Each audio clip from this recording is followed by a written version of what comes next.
안녕하세요. 책소리의 서다입니다. 여러분은 부자 하면 어떤 이미지가 떠오르시나요? 화려한 슈퍼카, 강남의 최고급 펜트하우스, 명품으로 치장한 모습인가요? 오늘 소개해드릴 책은 우리가 가진 부자에 대한 편견을 완전히 깨부수는 고전입니다. 바로 토머스 제이 스탠리와 윌리엄 디 댕커의 이웃집 백만장자입니다.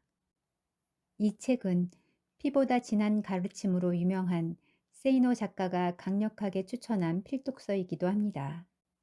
저 또한 세이노님의 추천에 따라 이 책을 펼쳤을 때 그동안 제가 생각했던 부자의 정의가 얼마나 틀렸는지 깨닫고 신선한 충격을 받았습니다.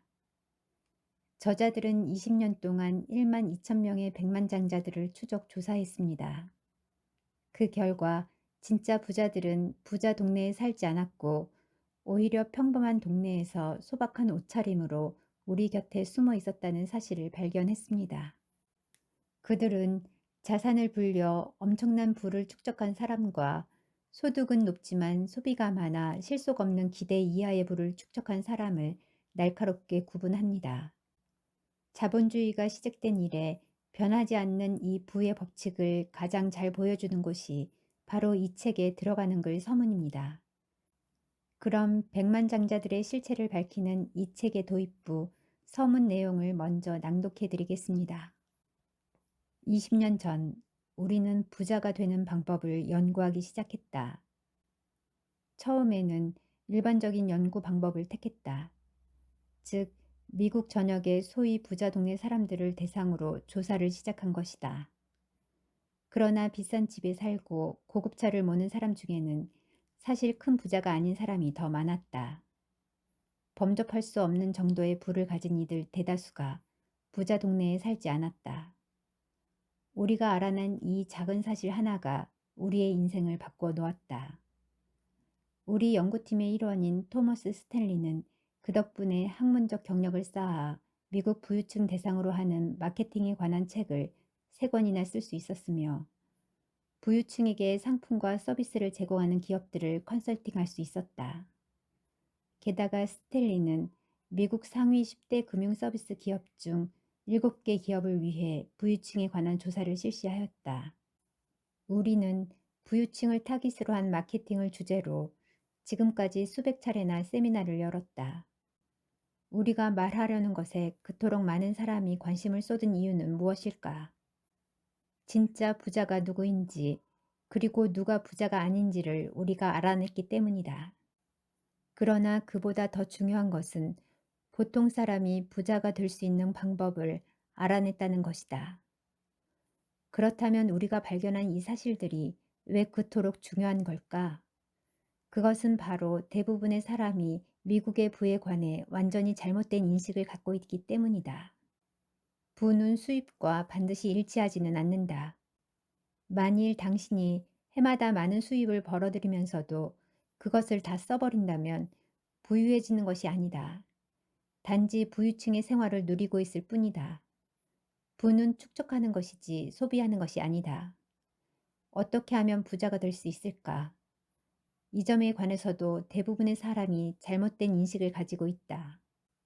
부를 축적하는 능력은 대부분의 경우 행운도, 유산도, 고학력도, 심지어 지성과도 관계가 없다. 부는 대개 근면하고 인내심이 강하며 계획적이고 자제력 있는 생활 습관으로 얻을 수 있다. 이 중에서도 가장 중요한 것이 바로 자제력이다.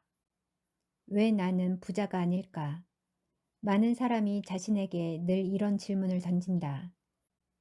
그들 대부분은 근면하게 일하고 고등교육을 받았으며 수입도 좋은 사람들이다. 그런데 왜 부자는 그토록 적은 것일까? 오늘날 미국의 개인 재산은 1996년 기준 총 22조가 넘는다. 과거 어느 때보다도 많은 액수이다. 그러나 대부분의 미국 시민은 부자가 아니다. 미국 가구의 3.5%가 거의 절반의 부를 소유하고 있다. 나머지 가구는 대부분 그 근처에도 못 미친다. 여기에서의 나머지 가구란 빈곤층에 속하는 가구를 일컫는 게 아니다. 수백만에 달하는 이 가구들은 대부분 중간 혹은 그 이상의 수입을 올리고 있다. 미국의 2,500만 가구가 연간 5만 달러 이상의 소득을 올린다. 700만 가구는 연간 소득이 10만 달러가 넘는다. 지극히 많은 가구가 이렇게 고소득을 올리고 있지만 재산을 모아놓은 사람은 얼마 되지 않는다. 따라서 많은 이가 월급에만 매달려 산다. 바로 이들이 이 책에서 배울 것이 가장 많은 사람이다. 미국의 전형적인 가구, 즉 평균치에 해당하는 가구의 경우를 보자. 지금 살고 있는 집을 구입하는 데 들인 돈을 제외하면 순자산이 1만 5천 달러 미만이다. 여기에서 자동차, 가구 등을 빼버리면 어떻게 될까? 대개의 경우 주식이나 유가증권 같은 가정금융 자산은 제로 상태가 된다. 평범한 가정이 고용주에게 받은 월수입 없이 경제적으로 버틸 수 있는 기간은 얼마나 될까? 보통 한두 달 정도일 것이다. 상위 20%에 속한 사람조차도 진짜 부자는 아니다. 이들의 평균치에 해당하는 가구의 순자산은 15만 달러 미만이다. 주택에 투자한 돈을 제외하면 평균 순자산은 6만 달러 미만으로 뚝 떨어진다. 그렇다면 미국의 노인들의 사정이 어떠할까? 사회복지수당이 없다면 65세가 넘은 미국 노인 중 거의 절반이 가난하게 살아야 할 것이다. 미국인들 가운데 소수만이 전통적인 형태의 금융 자산을 가지고 있다. 말하자면 미국 가정의 약 15%만이 단기금융시장 예금 계좌가 있으며 22%만이 양도성 예금 증서를, 4.2%만이 금융시장 기금을, 3.4%만이 사채권이나 지방채권을, 25% 미만이 주식과 뮤추얼 펀드를, 8.4%만이 임대 부동산을, 18.1%만이 미국 정부가 발행하는 저축 채권을, 23%만이 개인 퇴직 구자나 자영업자를 위한 연금 계좌를 가지고 있다. 그러나 미국 가구의 65%가 자신의 주택을 소유하고 있으며 85% 이상이 한 대 이상의 자동차를 가지고 있다. 차의 가치는 빠른 속도로 떨어지지만 금융자산은 보통 가치가 상승한다. 이 책에서 우리가 논하고 있는 백만장자들은 재정적으로 독립한 사람들이다. 말하자면 수년간 전혀 일을 하지 않더라도 현재의 생활 방식을 그대로 누리며 살아갈 수 있는 사람들이다. 이 백만장자들은 대부분 록펠러가나 벤더빌트 같은 부호의 후손이 아니다. 이들 중 80% 이상이 자신의 세대의 부를 축적한 평범한 사람이다. 이들은 꾸준히 재산을 모았을 뿐 뉴욕 양키스와 수백만 달러의 계약을 맺은 일도, 복권에 당첨된 일도, 믹 제커처럼 슈퍼스타가 된 일도 없다. 횡재는 엄청난 센세이션을 일으키며 신문 일면을 장식하지만 그런 해프닝은 매우 드물게 일어난다.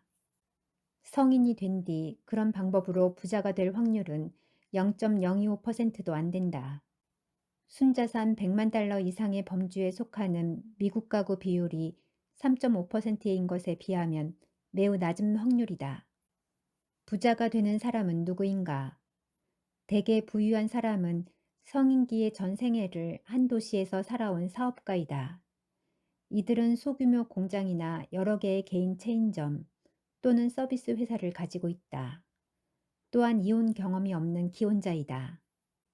그러면서 자신의 몇 분의 1도 안 되는 재산을 가진 사람의 바로 옆집에 살고 있는 것이다. 그는 절약과 투자의 강박관념을 가지고 혼자 힘으로 재산을 모은 사람이다. 미국 백만장자의 80%는 제1세대 부자이다. 부유한 사람들은 대개 돈을 모으는 데 도움이 되는 생활 방식을 따른다. 조사를 해 나가는 동안 우리는 성공적으로 부를 축적한 사람들에게서 7가지 공통점을 발견했다. 첫째, 그들은 자신의 부에 비해 훨씬 검소하게 생활한다.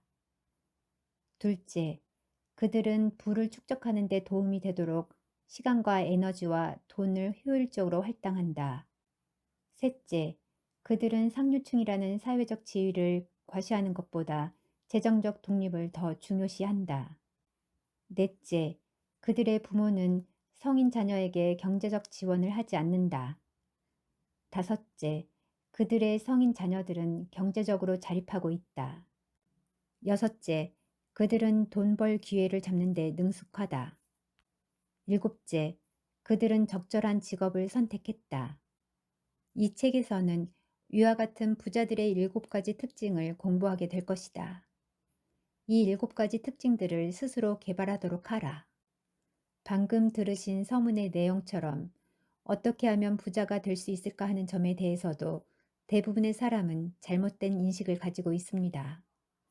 부를 축적하는 능력은 대부분의 경우 행운이나 유산, 고학력, 심지어 지성과도 큰 관계가 없다고 합니다. 진정한 부는 대개 근면하고 인내심이 강하며 계획적이고 자제력 있는 생활 습관을 통해 얻어집니다. 그리고 이 모든 요소 중에서도 가장 중요한 핵심은 바로 자제력이라고 말합니다. 우리는 세계적인 부자들의 습관을 보면서 고개가 끄덕여집니다. 60년째 같은 집에 살며 저렴한 아침 식사를 즐기는 워렌 버핏, 티셔츠 차림에 소형차를 모는 마크 저커버그, 이코노미석을 이용하던 이케아의 잉그바르 캄프라드까지 그들의 절제된 생활 습관은 단순한 에피소드가 아닙니다. 그것이 바로 부의 핵심입니다. 이 책은 우리에게 묻습니다. 당신은 부자처럼 보이고 싶은 것입니까? 아니면 진짜 부자가 되고 싶은 것입니까? 이 책은 단순히 아껴 써라라는 잔소리를 하지 않습니다. 대신 철저한 통계와 분석을 통해 높은 소득이 곧 부를 보장하지 않는다는 사실을 증명합니다. 20여 년 전에 나온 책임에도 불구하고 지금 당장 읽어도 전혀 이질감이 없는 이유는 부의 본질인 경제관념과 자제력이 이 시대를 관통하는 진리이기 때문일 것입니다. 부를 이루고 싶은 열망은 누구에게나 있습니다. 하지만 그 길을 제대로 알고 걷는 사람은 많지 않습니다. 저 또한 이 책을 통해 제가 자산을 불리는 부를 축적한 사람의 길을 가고 있는지 아니면 겉만 번지르르한 소득은 높지만 소비가 많아 실속이 없는 사람인지를 깊이 반성하게 되었습니다.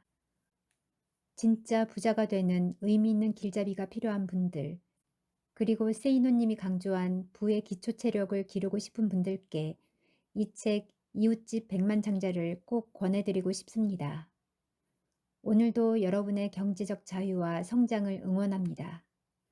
좋아요, 구독은 영상 제작에 힘이 됩니다. 감사합니다. 책소리의 서다였습니다.